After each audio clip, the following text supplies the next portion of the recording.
स्वागत है आपका हमारे यूट्यूब चैनल में। आज हम JCERT द्वारा जारी किए गए झारखंड बोर्ड के कक्षा 10वीं के मॉडल प्रश्न पत्र जो कि प्रथम सावधिक परीक्षा 2021 में जो होने वाली दिसंबर में, उसका सेट 1 हम सामाजिक विज्ञान का जारी करेंगे। जिसके लिए हमें समय इसका हम बता देना आप लोग को, पूर्णांक 40 रहेगी और समय दिया गया है 1 घंटा 30 मिनट। कुल 40 प्रश्न रहेंगे, 40 अंक के। सभी प्रश्नों के उत्तर अनिवार्य हैं और प्रत्येक प्रश्न के लिए 1 अंक दिया जाएगा और प्रत्येक प्रश्न के 4 विकल्प दिए गए हैं और सही विकल्प चयन का आपको उसमें से चयन करना पड़ेगा और गलत उत्तर के लिए कोई अंक नहीं काटा जाएगा। ठीक है, आइए देखते हैं, सवाल हल करते हैं। पहला सवाल है, फ्रांस की क्रांति कब हुई थी? ठीक है, तो इसका आंसर हो जाएगा 1789 में। 1 का घ हो जाएगा। दूसरा सवाल है, सामाजिक उपबंध नामक पुस्तक का लेखक कौन था? तो इसका 2 का हो जाएगा, क रूसो। तीसरा सवाल है, यंग इटली सोसाइटी की स्थापना किसने की थी? इसका आंसर हो जाएगा ख मैजिनी। चौथा सवाल है, इटली का एकीकरण कब पूरा हुआ था? ठीक है, इटली का जो एकीकरण हुआ था कब पूरा हुआ था? तो इसका आंसर हो जाएगा 1870। पांचवा सवाल है, शुल्क संघ जॉलवेराइन की स्थापना किसकी पहल पर की गई थी? तो ये परसा होगा इसका आंसर। ठीक है, परसा के पहल पर किया गया था।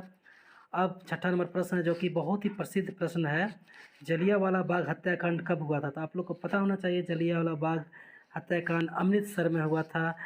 13 अप्रैल 1919 पर जलियांवाला बाग हत्याकांड में जो गोली चलाने का आदेश दिया था वो जनरल डायर ने गोली चलाने का आदेश दिया था। ठीक है, अगला नंबर हम 7 नंबर सवाल देखते हैं।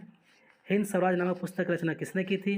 तो इसका हिंद स्वराज नामक पुस्तक रचना महात्मा गांधी ने की थी 1909 ईस्वी में। ठीक है, आइए 8वां नंबर सवाल देखते हैं। 8वां नंबर सवाल है, स्वराज हमारा जन्मसिद्ध अधिकार है और हम इसे लेकर रहेंगे, यह कथन किसका है? मतलब यह किसने कहा था? ठीक है, तो यह बाल गंगाधर तिलक ने कहा था। ठीक है, 9 नंबर सवाल देखते हैं। ब्रिटिश सरकार ने केसरिया हिंद की उपाधि से किसे सम्मानित किया था? इसका आंसर हो जाएगा महात्मा गांधी। सीमांत गांधी किसे कहा जाता है? सीमांत गांधी मतलब किसे कहा जाता है? इंग्लिश में से कहते हैं फ्रंटियर गांधी। किसे कहा जाता है? अब्दुल गफ्फार खान को। अब अगला 11 नंबर सवाल आता है जो कि भूगोल से है। उत्पत्ति के आधार पर संसाधन कितने प्रकार के होते हैं? तो 2 प्रकार के होते हैं। ठीक है, कौन कौन? जैव संसाधन और अजैव संसाधन। ठीक है, पंजाब में भूमि, अगला 12 नंबर प्रश्न देखते हैं। पंजाब में भूमि निम्नीकरण का निम्नलिखित में से मुख्य कारण क्या है?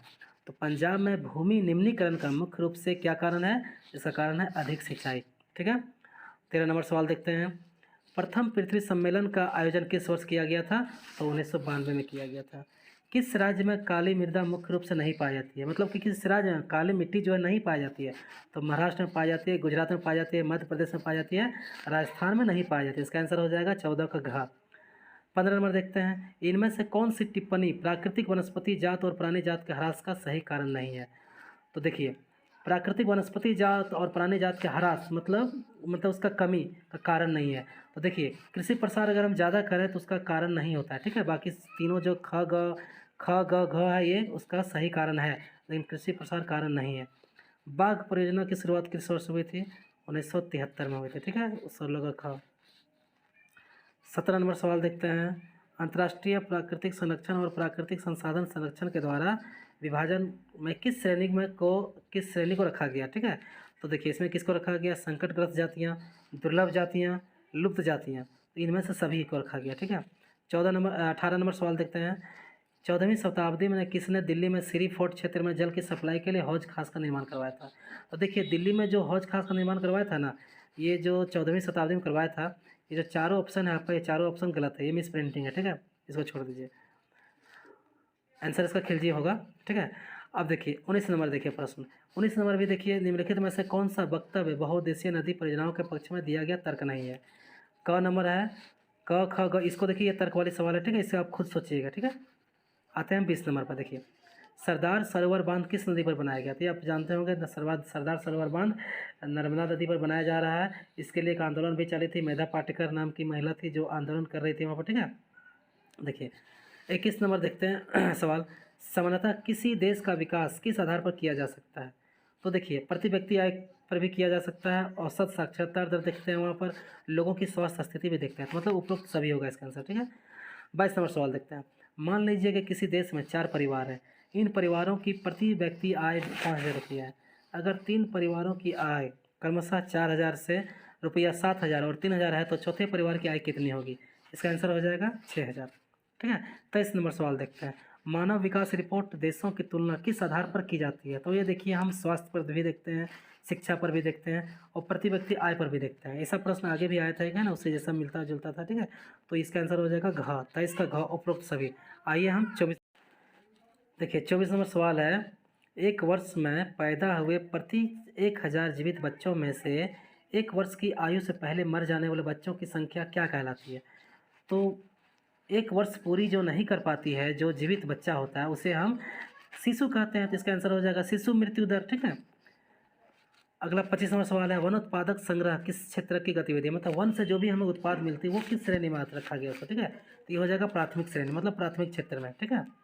26 नंबर प्रश्न देखते हैं, वे क्षेत्र जो सरकार द्वारा पंजीकृत होते हैं, मतलब सरकार द्वारा पंजीकृत रजिस्ट्रेशन किया जाता है, ठीक है, सरकार के द्वारा और उन्हें सरकारी नियमों और विनियमों का अनुपालन करना होता है, उसे हम क्या कहते हैं? संगठित क्षेत्र कहते हैं, ठीक है।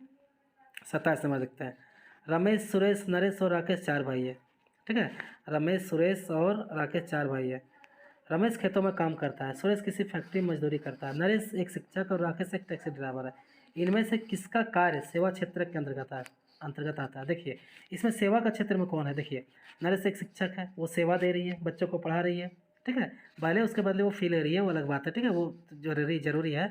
अब देखिए, अब ये जो है राकेश एक टैक्सी ड्राइवर है, वो भी एक लोगों को एक जगह से दूसरे स्थान पर पहुंचाती है, तो वो भी एक सेवा का क्षेत्र है, ठीक है, ठीक है।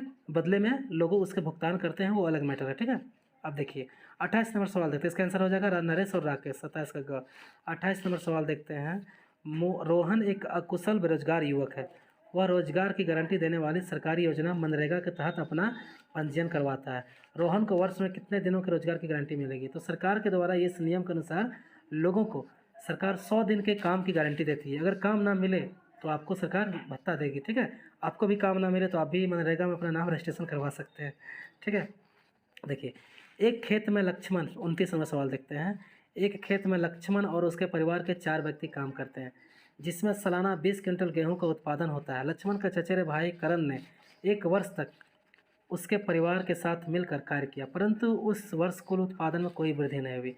करण की परिस्थिति को किस श्रेणी में रखा जाएगा? ठीक है, तो इसे हम कहेंगे मौसमी बेरोजगारी, मतलब मौसम के अनुसार ना उसका वृद्धि नहीं हुआ, मौसम खराब था, जो भी था, ठीक है, मौसम से मौसमी बेरोजगारी कहेंगे, ठीक है। 30 नंबर सवाल देखते हैं, अर्थव्यवस्था में प्रत्येक क्षेत्र के अंतिम उत्पाद की गणना क्यों की जाती है? ठीक है, तो हम लोग अंतिम उत्पाद का ही गणना क्यों करते हैं? तो इसका आंसर हो जाएगा खा, दोहरी समस्या से बचने के लिए, ठीक है। आइए 31 नंबर देखिए, 31 नंबर सवाल है, 31 नंबर सवाल राजनीति से है, सत्ता की साझेदारी के संबंध में निम्न में से कौन सा कथन असत्य है? देखिए, कौन सा कथन असत्य है, मतलब गलत है। देखिए, सत्ता की साझेदारी लोकतंत्र के लिए लाभकारी है, ठीक है, ये तो सही है।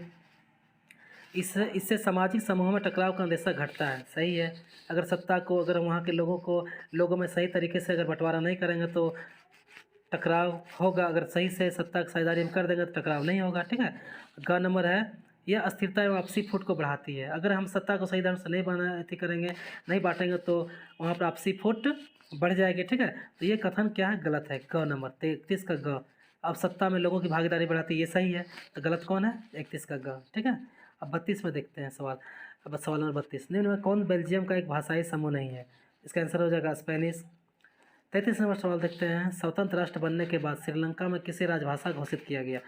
तो जब श्रीलंका जब आज़ाद हुई तो वहाँ की जो सिंघली समुदाय थी, जो बौद्ध धर्म को मानती थी, बौद्ध मत को मानती थी, उसकी संख्या ज़्यादा थी, ठीक है। तो उन लोगों ने संविधान में संशोधन करके सिंघली भाषा को राजभाषा का दर्जा दे दिया गया था, ठीक है, समझ गए। अब 34 नंबर सवाल देखते हैं, श्रीलंका कब आज़ाद हुई? तो श्रीलंका आप लोग को पढ़े होंगे, श्रीलंका 1948 में आज़ाद हुई थी, ठीक है। 35 नंबर सवाल देखिए, निम्न में कौन संघवाद की एक विशेषता नहीं है? तो कौन सी विशेषता नहीं है? देखिए, ग नंबर पर देखिए, इसका आंसर हो जाएगा ग, विभिन्न स्तरों की सरकारों के अधिकार क्षेत्र संविधान में स्पष्ट रूप से वर्णित नहीं होते, ठीक है, ये विशेषता नहीं होती है, ठीक है, संघवाद की। 36 नंबर सवाल देखिए, निम्न में कौन भारत की अनुसूचित भाषा के रूप में शामिल नहीं है? तो जो अनुसूचित भाषा है, भारत के संविधान में जो अनुसूची है, 8वीं अनुसूची, उसमें 22 भाषाओं को शामिल किया गया, ठीक है। इसमें से ये अरबी भाषा नहीं है, ठीक है, इसका आंसर हो जाएगा 36 का अरबी। निम्न में कौन सम्मिलित नहीं है? तो इसका आंसर हो जाएगा 37 का घ, स्थानीय सरकार, अवशिष्ट अधिकार, ठीक है। आते हैं 38 नंबर सवाल पर, भारत में विकेंद्रीकरण के संबंध में कौन असत्य है, कौन सत्य है मतलब सही है। तो भारत में विकेंद्रीकरण के संबंध में ऑप्शन नंबर ख, वास्तविक विकेंद्रीकरण की दिशा में एक बड़ा कदम 1992 में उठाया गया था, ये सही है। ठीक है, देखिए 39 नंबर देखते हैं, निम्न में कौन सम्मिलित नहीं है, इसे भी मिलाना है कि कौन मिला हुआ सही नहीं है। ठीक है, तो देखिए दबाव समूह और राजनीतिक में सीधे भाग लेते हैं, दबाव समूह कभी राजनीति में सीधे भाग नहीं लेते हैं। ठीक है, सॉरी भाग लेते हैं, ये गलत है। ठीक है, दबाव समूह राजनीति में सीधे भाग लेते हैं, ये गलत है हमारा। ठीक है, देखिए 40 नंबर देखिए, निम्न में कौन सम्मिलित नहीं है। देखिए नर्मदा बचाओ आंदोलन एक मुद्दा पर आधारित आंदोलन था, ये सही है, एक मुद्दा था वहाँ पर। तृणमूल कांग्रेस एक राजनीतिक दल, ये सही है। श्रीलंका एक संघात्मक शासन प्रणाली, ये सही है। खाद्य विक्रेताओं का संघ जो होता है दबाव समूह, ये गलत है। ठीक है, इसका आंसर हो जाएगा 40 का ख। ठीक है ना, हमारे साथ बने रहिए, सेट 2 भी सोल्यूशन करेंगे और विषय का सोल्यूशन करेंगे। ठीक है, हमारे चैनल को लाइक करिए, सब्सक्राइब करिए, शेयर करिए। धन्यवाद, मिलते हैं अगले क्लास में।